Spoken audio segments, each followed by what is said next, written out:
This is a little bit of a taste of some data that we've been running at the Oxford Internet Institute. I'm a researcher there, and we're looking at a cross-national study of Internet-enabled couples and their relationship practices. So nothing says love like bar charts. So I think you'd, in which case, if that's the case, then you came to the right place. Part of what we're doing with this early report that we've released is getting an assessment of the state of play for online dating and online relationships. 10, 15 years ago, there were tabloid stories, I found a lover online. And nowadays, since social network software and all sorts of dating software, Match.com, eHarmony, it's become a little more broadly diffused, but there are still stigmas and also still myths about this. So I'm going to play a bit of a mythbuster this afternoon and perhaps validate some couples who might have been online. So this might be some people's notions of the best match for your online. Who's the suitor that's waiting for you? Now this is a classic and well diffused picture of some poor chap on the internet. But and then of course further on we start to concern ourselves with the issues of authenticity in the online world. Are we actually even interacting with real people in real spaces? The classic cartoon from the New Yorker is on the internet, no one knows you're a dog, but of course now if you're a dog on Dog Book and you have a bunch of dog friends and your favorite food is Purina, chances are people now do know you're a dog.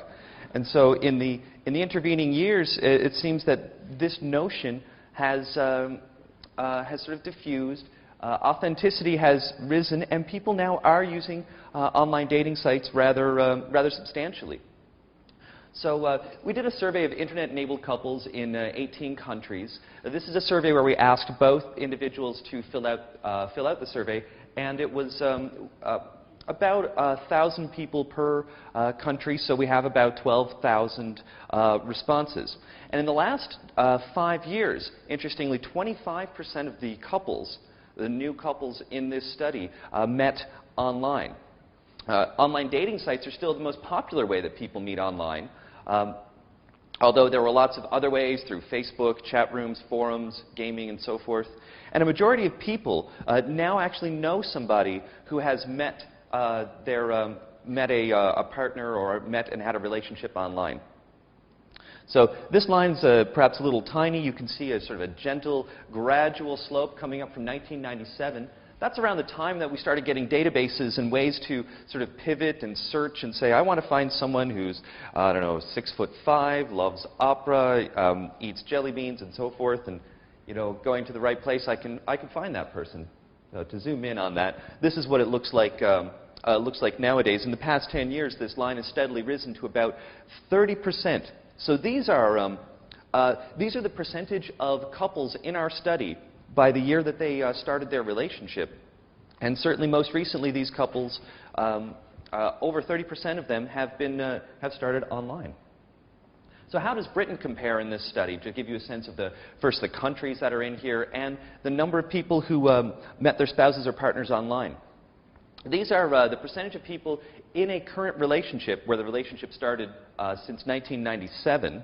That was when that trend started to increase. And Britain is right in the middle there. So about 22% of people in our sample, of those who started in the last 14 years, since 1997, who started their relationship online. Now, while Britain does tend to be relatively in the middle here in terms of the number of people who start their relationships online, the British tend to be a bit mum about this. They're not as likely to mention this to other people. Not as quiet as the Japanese or the Germans. What's sort of odd about this, if you'll notice, Germany is very mum about this. Returning to this earlier chart, since 1997, 30% of couples started online, but they're keeping it to themselves. And they're way over on the other side. So why do I mention this? And this is This is the percentage of people who know someone who was in a relationship online.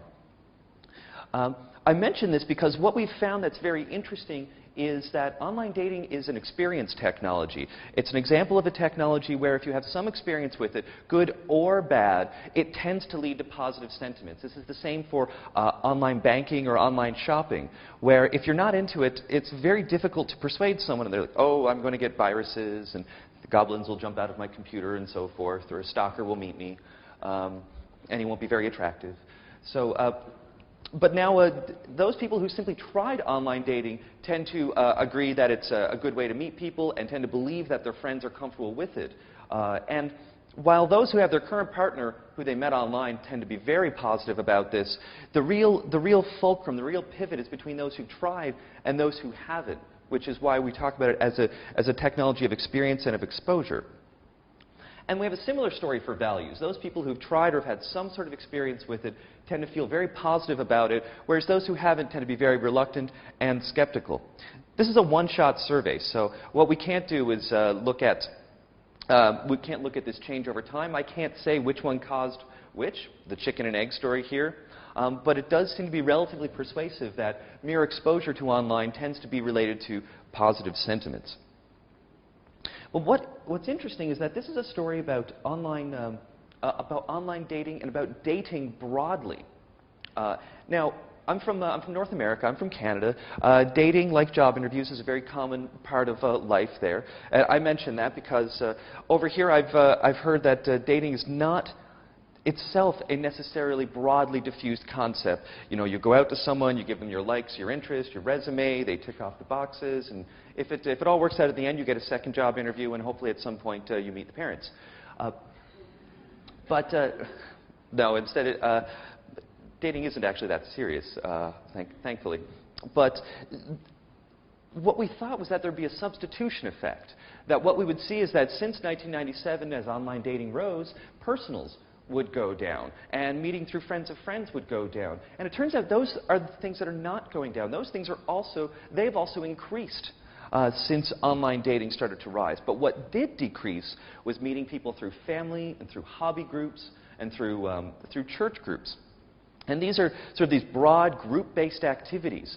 And in their place, what we see rising are these activities that are just very one-on-one, very personable. And the idea that I'm going to be an individual meeting another individual and then hopefully start a relationship with them is the kernel, is the basis behind which online dating resides.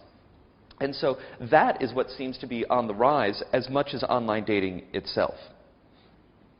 Now finally, the last thing I just wanted to mention, and asking about who is doing this. Well, is it just because young people are more interested in computers, more savvy? Is that why online dating is on the rise? Because they're dating online. Well, of course, younger people are more likely to be single and therefore more likely to be a potential candidate for online dating. So when we look at the ages of the people who started a relationship, the percentage of those who did it online, see obviously that it's young people. 25% of those in their 20s in our sample started their relationship online, and about 18% of those in the 30s started it online. But when we look at the age when the relationship started, a different picture emerges. Older people tend not to be single, but of those who are single and are starting a relationship, they are the ones who are more likely to be using online dating than the young. And very interestingly, almost 40% of the people who started a relationship since 1997, almost 40% of those in the age 40 and above did so online. So the online world seems to be an accessible, useful way in order to meet somebody individually one-on-one, and especially for those who are older. So just to summarize, online dating has been on the rise. People who have experience with it seem to hold it in higher regard. And as this practice has diffused, it's become popular, and less about the myths of these poor internet nerds, and more about individuals sort of meeting this and using this as a way to meet individuals in addition to other practices. And it's popular among the young and very useful for those over 40. And so just some deep thoughts about this, if I could If I could try to find some, I would, but in lieu of those, there's some up here. What the online world does is make things findable. It makes people findable. It makes information findable. And so this is certainly working for people trying to find relationships. So I'll just end it there, and thank you for your time. Thank you.